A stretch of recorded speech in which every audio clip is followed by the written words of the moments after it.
What does it mean when federal agents start knocking on doors before dawn? Well, federal agents have surged into Minnesota as part of a widening fraud investigation that now stretches across multiple programs and multiple agencies.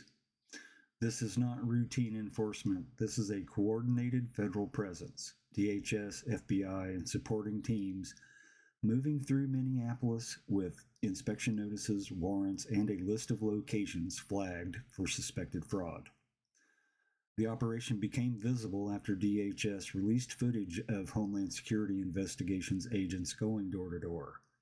They were entering storefronts, handing out compliance orders, and visiting addresses tied to what officials described as suspected fraud sites. But federal leadership says the surge didn't start with the viral video, it was already underway. The video simply accelerated the urgency and brought the operation into public view. According to federal officials, this surge is part of a broader effort to dismantle fraud networks that have been exploiting federally funded programs. They're looking at child care assistance, food aid programs, Medicaid-linked services, housing stabilization, and other federally supported benefits. The message from Washington is that these cases are not isolated. They're connected, they're coordinated, and they're larger than what the public has seen so far. FBI leadership has said the cases in Minnesota represent the tip of the very large iceberg. That's their phrase, not speculation, not commentary. The Bureau has already surged additional personnel and resources into the state, and they're coordinating with DHS to identify the individuals and organizations behind the schemes. The goal is not to just make arrests, it's to map the networks, follow the money, and shut down the pipelines that have been siphoning federal funds.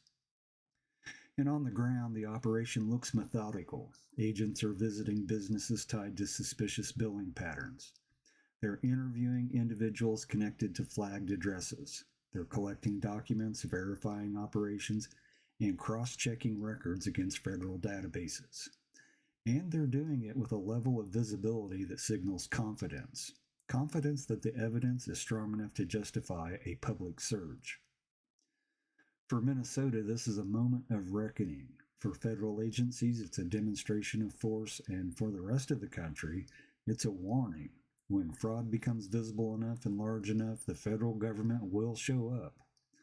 Not with memos, not with letters, but with agents on the ground. Dispatches will continue at 1. I'll see you there.